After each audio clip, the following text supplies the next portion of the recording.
tu es passionné par tout ce qui touche la spiritualité, les voyages, la quête de sens ou le bonheur, mon podcast va te plaire. La Voix du Cœur est un podcast hebdomadaire qui s'adresse aux personnes désirant développer et incarner leur spiritualité dans leur vie de tous les jours. Je m'appelle Nathalie Quadri. Il y a plus de 18 ans maintenant, j'ai écouté mon cœur et j'ai changé totalement de vie. J'ai accepté ma différence et ma médiumnité et depuis, j'accompagne des personnes à s'aligner dans leur vie. Inspirer les personnes à oser être elles-mêmes, rayonner et se créer une vie extraordinaire en écoutant leur cœur et leur intuition. Les aider à révéler leur potentiel pour manifester leur propre magie. C'est ça ma mission aujourd'hui. Bienvenue dans mon podcast.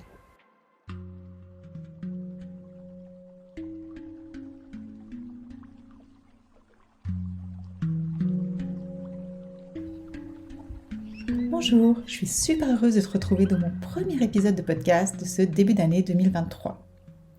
Dans cet épisode, j'ai envie de te parler de résolution. Alors, est-ce qu'il faut poser des résolutions? Est-ce qu'il ne faut pas en poser? Ou bien comment faire pour passer ce cap en pleine conscience? Donc voilà, avant qu'on commence, j'aimerais aussi te poser une question. Es-tu du style à débuter l'année justement en posant plein de résolutions? Ou bien au contraire, commences-tu l'année simplement sans rien changer dans ta vie? Voilà, mais avant de commencer mon épisode, j'ai encore juste envie de profiter de l'occasion pour te souhaiter que 2023 puisse te permettre de concrétiser tes rêves. Voilà, quand on débute l'année, souvent c'est la question qui revient au niveau des résolutions.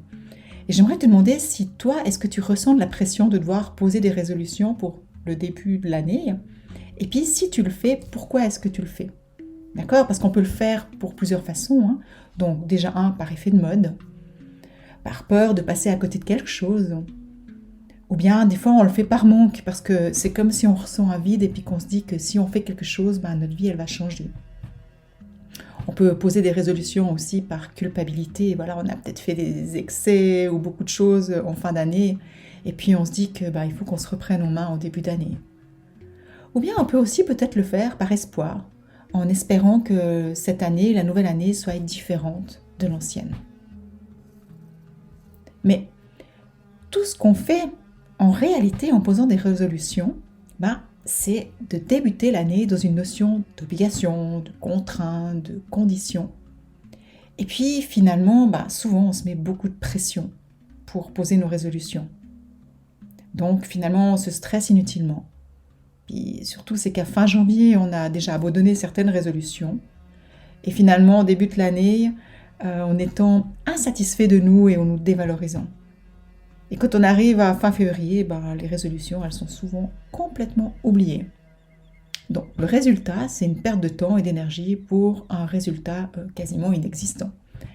Alors, bien sûr que ce n'est pas une généralité, on ne peut pas généraliser, ce n'est pas ce que j'ai envie de faire là aujourd'hui. Mais j'ai envie de t'amener une autre façon de voir les choses pour passer ce cap de fin d'année différemment. Donc, je t'invite à voir les choses sous un autre angle. En fait, la première question, ça serait, mais pourquoi est-ce qu'on aimerait que cette nouvelle année soit meilleure ou soit différente? Je trouve intéressant de se poser la question pour finalement voir qu'est-ce qu'on pourrait changer pour que quand on arrive en fin d'année, on n'ait pas cette sensation. Parce que si on se sent aligné dans notre vie, si on vit l'instant présent, si on est dans l'accueil de ce qui est là et qu'on fait de notre mieux au quotidien, finalement, peut-être qu'on n'a pas besoin que notre année elle soit meilleure. On a juste envie de peaufiner, d'améliorer dans le sens de se poser des questions pour voir qu'est-ce que j'ai envie plutôt de manifester, comment est-ce que j'ai envie de continuer mon cheminement sans vouloir forcément que ça soit meilleur.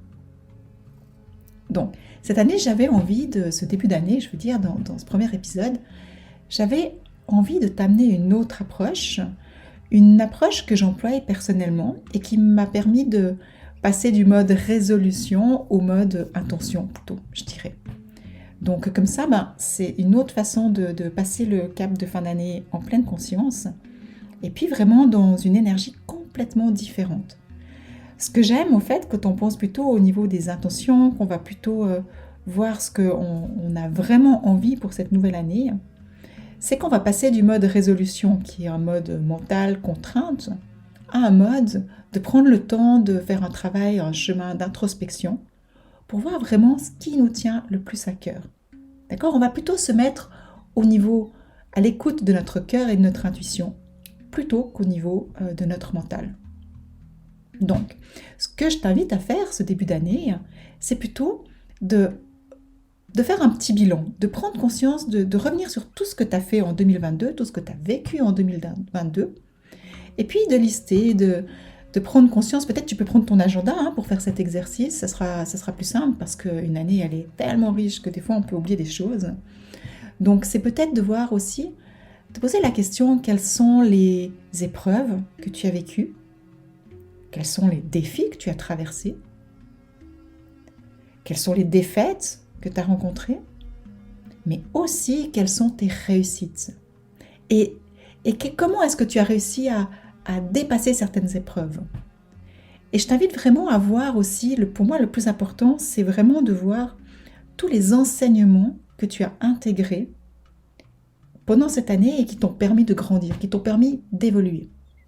Et du coup, au lieu de débuter cette nouvelle année dans un état d'esprit plutôt d'insatisfaction, tu pourrais entrer en 2023 connecté à la fierté, à la gratitude. Et puis, ça serait totalement différent, t'imagines. Car à ce moment-là, il n'y a plus besoin de se contraindre avec des résolutions, mais plutôt, tu pourrais répertorier les forces que tu as récupérées pendant cette année pour voir comment est-ce que tu pourrais entrer en 2023 en t'appuyant dessus, comment est-ce qu'elle pourrait t'accompagner pour 2023.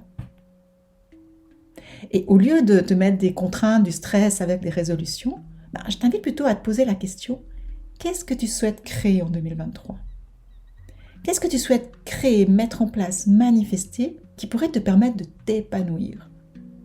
Et là, quand tu connectes à tes rêves, quand tu connectes à des projets qui peuvent t'épanouir, franchement, tu vas te connecter à la joie, à la motivation. Et du coup, ton début d'année va être complètement différent, en fait, parce que tu vas rentrer dans cette nouvelle année vraiment connecté avec tes rêves, tes aspirations, tes intentions.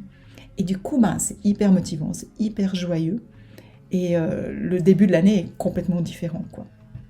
Je ne sais pas si c'est quelque chose qui te parle, si c'est quelque chose que tu as déjà pensé, ou c'est déjà peut-être quelque chose que tu fais. On est vraiment plusieurs, je pense, à avoir cette intention de se connecter à nos rêves plutôt qu'à des obligations.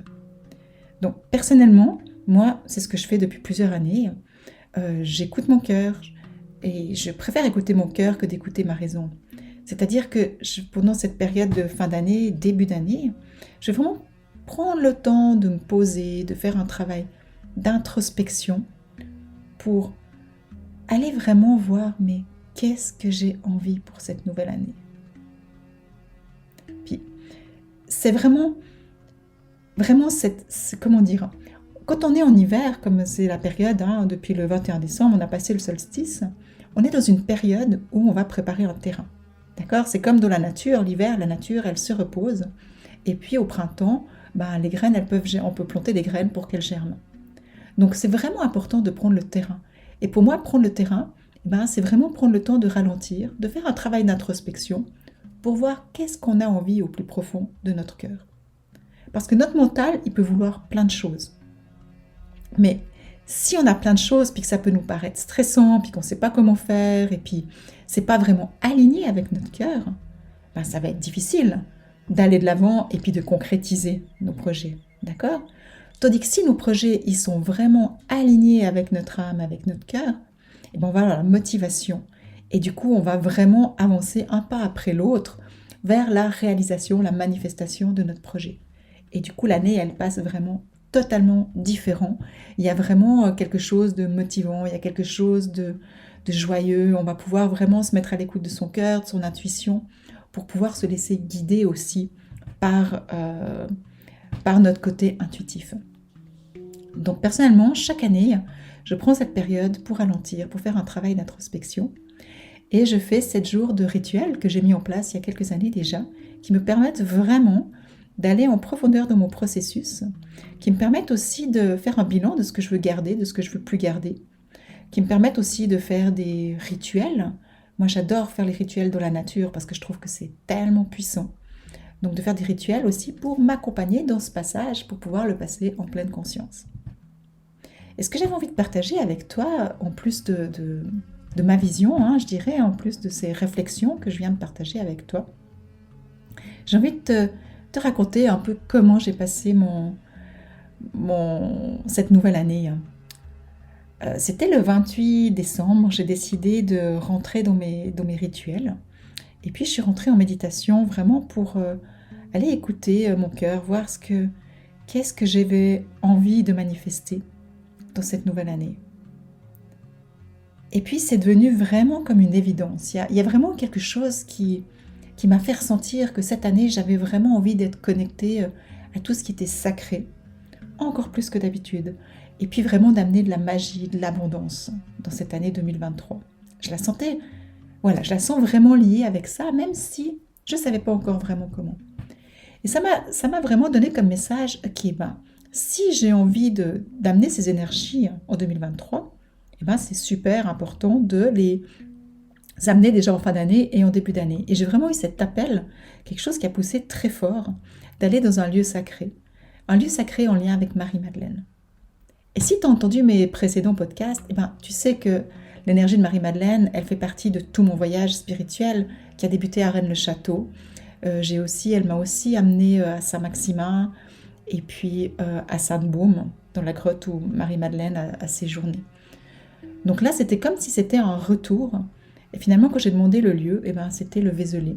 Le Vézelay, c'est aussi il y a une immense basilique dédiée à Marie-Madeleine où se trouvent certaines de ses reliques. Donc voilà, le 28 au matin, j'ai eu ça en méditation. Et c'est comme chaque fois que j'ai des messages, moi je les incarne. Donc je les écoute et je me donne les moyens de les manifester. Donc j'ai pris la décision finalement de changer complètement mon programme de fin d'année et de partir au Vézelay. Donc je suis rentrée et tout, et puis j'en ai parlé et ma maman m'a demandé si elle pouvait venir avec. Et je lui ai dit bien sûr. Surtout qu'on a souvent fait des choses en lien avec Marie-Madeleine. Chaque fois que j'ai eu ces appels, elle était avec moi, elle est venue avec moi, elle m'a accompagnée dans ces différents rituels. Donc finalement, à quelque part, quand elle m'a posé la question, pour moi c'était comme une évidence qu'elle vienne aussi. Donc on a décidé de partir le 30 au matin. Et puis je sentais que c'est vraiment là-bas que j'allais retrouver de la clarté. Parce que c'est comme si cette fin d'année, j'en ai déjà parlé je pense dans le tarot ou à mes élèves, je ne sais plus. Je sentais vraiment on arrivait à un moment donné où c'était il y avait un croisement, quelque chose énergétique, c'était un croisement, c'est soit on se disait, ok, je m'aligne encore plus avec mon âme, soit à quelque part, je continue dans quelque chose, mais qui n'était plus forcément aligné. Et je pense que c'était certainement pour moi, mais certainement aussi pour le collectif. Je pense qu'il y a beaucoup de personnes qui ont dû ressentir la même chose. C'est comme si on est à un tournant de notre vie et puis que c'est tellement important qu'on s'aligne vraiment dans la direction dans laquelle on veut venir. Donc je me suis dit que en allant là-bas, en allant méditer dans ce haut lieu, certainement que j'aurais la lumière dont j'avais besoin pour voir un peu plus clair. Donc on est parti, on est arrivé, on a roulé, on passe par des endroits magnifiques pour y arriver. Et puis c'était vraiment hallucinant parce que quand on arrive à quelques kilomètres du Vézelay, j'ai senti que c'est comme si on entrait une porte, c'est comme s'il y avait une porte énergétique et qu'on rentrait dans une autre époque. Donc moi je suis vraiment très sensible avec ma médiumnité au changement d'énergie des lieux. Et puis là c'est comme si à un moment donné une porte s'ouvrait. Et j'en ai parlé à ma maman, je lui ai dit mais là on doit s'approcher parce qu'il y a quelque chose qui s'ouvre. Et je sens que c'est différent. C'est comme si on rentre à une autre époque, je dirais. Et ce qui était super drôle en fait, c'est que je ne sais pas d'où elle est arrivée, mais à peine j'ai dit ça, on avait une voiture devant nous et une voiture d'une autre époque. Vraiment, c'était comme dans un film, quoi. La sensation, elle était vraiment irréelle, quoi. Et c'était une toute vieille voiture et qui était juste devant nous. Je n'ai pas vu d'où elle est arrivée, mais elle était là. Et du coup, on l'a suivie un bon bout. Et à un moment donné, quand on est arrivé au Vézelay, je cherchais un peu où était l'hôtel. On a tourné un petit peu. Et puis, quand on s'est parqué et on a été dans la cour de l'hôtel, on a vu que cette voiture, elle était là. Et pour moi, c'était vraiment comme une synchronicité. C'est comme si on nous ouvrait la route et qu'on nous amenait au Vézelay. C'était vraiment très, très particulier. Quand j'y repense maintenant, je trouve ça vraiment magique, quoi. Et comme je te disais, hein, j'avais envie d'amener le sacré, la magie et puis l'abondance. Donc ça commençait déjà là, on était à quelques kilomètres et c'était déjà là. Donc on est arrivé à l'hôtel, c'était un magnifique hôtel. Et puis on nous avait prévenu, vu que c'était le 31, on nous avait prévenu que pour le 31, le restaurant était complet, donc on ne pourrait pas manger. Tous les établissements étaient fermés. Et puis on s'est dit, c'est pas grave, on prendra un pique-nique ou comme ça. Et j'ai quand même demandé à l'hôtel s'il y avait une possibilité d'avoir une solution. Et là, comme par magie, ils nous ont dit, oui, oui, on vous préparera quelque chose, vous pourrez manger au bar. Et au fait, ça a été tout le voyage comme ça. Tout le voyage, il y avait des choses qui étaient fermées, on posait la question, ça s'ouvrait. C'était mais vraiment magique et hallucinant, je dirais. Il y a eu vraiment, tout le long de ces 4 jours, des synchronicités qui se sont manifestées. Et pour moi, c'est vraiment un signe que c'est aligné. D'accord? Quand il y a un signe qui est aligné, il y a plein de choses, plein de synchronicités qui se passent, plein de portes qui s'ouvrent. Et finalement, c'est ça l'abondance. Hein, aussi, quand on est aligné, la vie, elle nous offre tout ce dont on a besoin parce que c'est comme si on suit le courant et que finalement, tout se matérialise au moment où on en a besoin. Et puis, pour l'anecdote, on s'est promené. Moi, je voulais aller le dernier jour et le premier jour dans la basilique, justement. Et puis, en montant dans les rues pavées pour arriver à la basilique, ça monte assez raide. Il y avait une librairie avec plein de romans ésotériques et autres. Et puis, on rentre le premier jour, on va regarder. Il y a plein de livres passionnants, donc évidemment qu'on en a acheté un ou deux. Après, on va dans la basilique et on arrive et ouais, c'est vraiment grandiose. Si tu as l'occasion d'aller une fois dans cette basilique, ça vaut vraiment la peine. Il y a vraiment une sensation de grandeur, de beauté, de magnificence. Et j'ai vraiment senti l'appel de faire le tour de la basilique. Et à un moment donné, on a vu, il y avait des marches qui descendaient pour aller à la crypte où il y a les reliques de Marie-Madeleine. Là, j'ai senti que c'était pas le moment, que je devais me poser déjà pour rentrer vraiment encore plus en lien avec le lieu. Et puis, quand j'ai senti que c'était le moment, on a pu descendre dans la crypte. Et ce qui était intéressant, c'est qu'au moment où on arrivait, il n'y avait plus personne.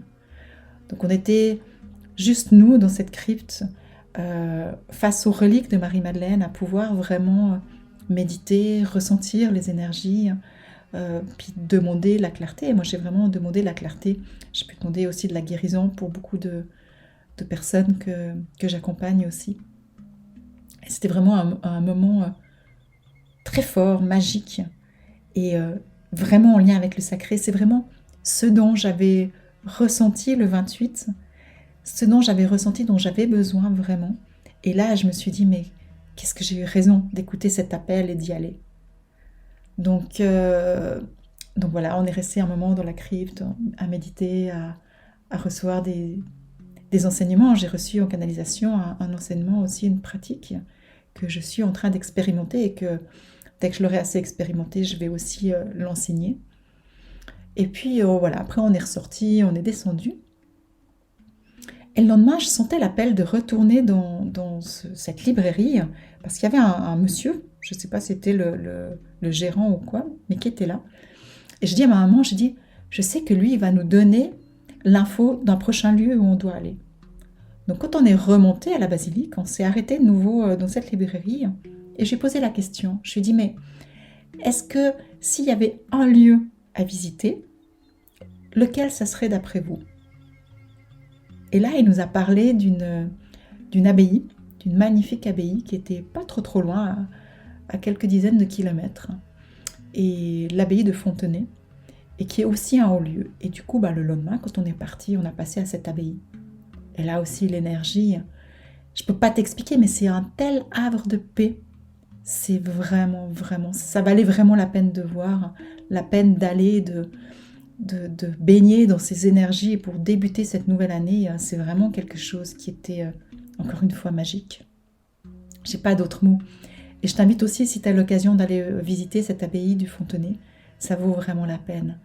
Je t'invite à avoir du temps. Nous, on a eu peu de temps parce qu'après, elle allait fermer. On a juste pu aller pendant que c'était encore ouvert. Et si tu as du temps, de prendre le temps de te poser et tout, parce que ça vaut la peine, le lieu vraiment un havre de paix. Donc ensuite on est reparti et puis ma maman elle voulait me montrer un endroit, une source dans la nature absolument magnifique et du coup on avait prévu d'aller là-bas. Donc on a continué notre route, on a été visiter cette source et encore une fois c'était... Quand on est arrivé dans le parking il y avait plein de voitures, mais quand on est arrivé à la source il y avait plus personne, il y avait que nous. C'était assez fou aussi. Et là aussi ce spectacle mais juste hallucinant de voir le cadeau que la nature elle nous offre tellement de cadeaux. Donc on s'est vraiment pu débuter cette année imprégné de cette force, de cette beauté de la nature, de ce calme aussi, un endroit tellement paisible. Et puis quand je te disais que les synchronicités et la magie, elle était au rendez-vous, c'est que quand on a quitté la source pour remonter, il y avait un chemin qui était assez raide. Et je me faisais un petit peu du souci pour ma maman, comment elle allait réussir à remonter ce chemin, pour être honnête. Et à peine on commence à prendre ce chemin, qui c'est que je vois? Il y a des chamois. Il y avait 2 chamois à quelques mètres de nous qui nous regardaient. Et on s'est arrêté, on est resté en lien avec eux. Il y a vraiment eu un bon moment qui s'est passé. Ils étaient vraiment pas du tout effrayés. Ils nous regardaient, ils broutaient, ils s'approchaient, ils marchaient un bout avec nous. Et puis finalement, on était tellement remplis de gratitude et de cette magie de nouveau, qu'on est arrivé en haut, on n'a même pas réalisé qu'on était arrivé en haut, quoi. C'était un truc un peu de fou, mais du coup c'était vraiment génial. Et puis on a quitté cet endroit, on partait sur la route, et encore une chose que j'ai envie de te dire justement pour les synchronicités. Je vois sur une colline une chapelle, mais une chapelle qui avait complètement différent, un style complètement différent de ce qu'on a l'habitude de voir. Et je dis à ma maman, il faut absolument qu'on aille là-bas. Donc on a fait le tour, on a cherché pour comment accéder à cette chapelle, et puis on s'est parqué dans le champ, et il y avait aussi de nouveau une grande montée pour accéder à cette chapelle. Donc on a pris le chemin dans l'herbe pour monter, pour arriver à l'entrée de la chapelle. Et là, tu ne devineras jamais ce que j'ai vu. Mais imagine un champ, une colline, une chapelle en haut. Il n'y a rien d'autre. Et sur le chemin d'herbe, c'est même pas un chemin, c'est on marche dans l'herbe, qu'est-ce qu'il y a? Une étiquette où c'est écrit Magix. Voilà, c'était vraiment, pour moi, c'était vraiment le dernier clin d'œil que j'avais besoin pour intégrer cette énergie en 2023. Donc voilà, on est monté dans cette chapelle et on ne savait pas du tout ce que c'était comme chapelle, mais elle s'appelle Notre-Dame des Anges. Et c'est un lieu incroyable. Au fait, c'est une chapelle elle n'est pas ronde, elle n'est pas carrée, elle n'est pas rectangle, elle a 10 faces. Et au fait, ils expliquent qu'elle a 10 faces. Pourquoi? Parce qu'il y a une face pour Marie et il y a 9 faces pour les anges. Et à l'intérieur de la chapelle, les bancs, tiens-toi bien, ils sont en rond. C'est comme un cercle. Et moi qui adore tout ce qui est cercle de guérison, j'employais beaucoup ça dans mes pratiques aussi, d'être dans une chapelle qui est en cercle, c'était vraiment incroyable et encore une fois magique. Donc voilà, après, on a décidé de rentrer, c'était le chemin du retour pour qu'on rentre en Suisse. Mais vraiment, ces 4 jours qui ont été d'une richesse, qui ont été d'une intensité, on a vu beaucoup de choses, mais on a eu aussi beaucoup de temps pour ralentir, pour méditer, pour faire un travail d'introspection. Et là, vraiment, maintenant, j'ai ressenti au plus profond de mon cœur que cette année 2023, elle allait vraiment être connectée au sacré, à la magie et à l'abondance. Parce que finalement, cette abondance, ce que j'ai pris conscience, c'est vraiment d'être dans le flot de la vie. Et quand on dit oui à la vie, la vie, elle nous donne tout ce dont on a besoin, à n'importe quel niveau que ça soit. Donc, durant ces 4 jours, j'ai vraiment pu avoir la clarté de ce que j'ai envie de créer cette année. Et je te promets, ça va être beau, ça va nous être en lien avec le collectif, parce que c'est pour ça que je fais un podcast aussi, c'est pour vraiment amener quelque chose au collectif. Mais voilà, je vois où je vais, je ne sais encore pas de quelle façon je vais y arriver. Mais ce que je sais, c'est que je vais aussi m'offrir le temps d'aller ressentir chaque étape et vraiment d'aller ressentir dans mon cœur chaque pas que je vais faire pour aller vers la concrétisation de mon projet. Donc voilà, je suis super motivée, je suis remplie de joie et de gratitude pour débuter cette année. Et puis, j'espère franchement que ce podcast t'aura permis de te poser la question, si tu as posé des résolutions déjà, qui sont plus dans une contrainte, est-ce que tu n'aimerais pas peut-être voir cette année les choses un petit peu différemment? Et au lieu d'aller dans des choses contraignantes, plutôt te poser la question, quels sont tes rêves? Qu'est-ce que tu te souhaites vraiment pour 2023? Qu'est-ce que tu as envie de réaliser, de manifester en 2023? D'accord? Et tu verras qu'il y a quelque chose dans l'énergie qui change complètement. Et je me dis maintenant en te parlant que c'est peut-être ça que je sentais, cet alignement qu'il y avait à faire, c'est de sortir d'un dôme de stress, de contraintes pour vraiment aller de plus en plus dans la joie, dans la gratitude, dans des énergies qui sont plus élevées. Donc voilà, j'espère que mon podcast t'aura plu. N'hésite pas à me laisser des commentaires. Et puis, si tu as envie que je t'accompagne pour faire ce rituel de passage, si tu n'as pas tes propres outils ou comme ça, que tu as envie que je t'accompagne, je te propose, je te mets dans le lien, 7 jours de rituel puissant. C'est les 7 jours que moi je viens de vivre, les 7 jours que j'ai créés.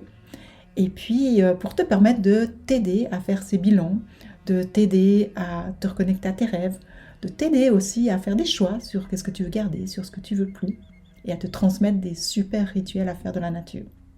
Et pour finir en beauté, je te ferai un webinaire le 19 janvier, dans lequel je vais te parler d'enseignements que j'ai reçus aussi ces jours sur l'abondance, en lien avec l'abondance et comment la manifester, disons plutôt comment l'attirer pour la manifester dans ta vie en 2023. Donc voilà, n'hésite pas à t'inscrire si jamais, le lien est dessous. Et puis n'hésite pas à me dire ce que tu penses, n'hésite pas à me dire qu'est-ce que t'as apporté, mon podcast, mon premier épisode. Donc voilà, c'était une toute nouvelle version pour ce premier épisode 2023. J'espère qu'il t'a plu et je me réjouis de te retrouver la semaine prochaine. Alors je te souhaite une merveilleuse semaine et je t'embrasse. Ciao!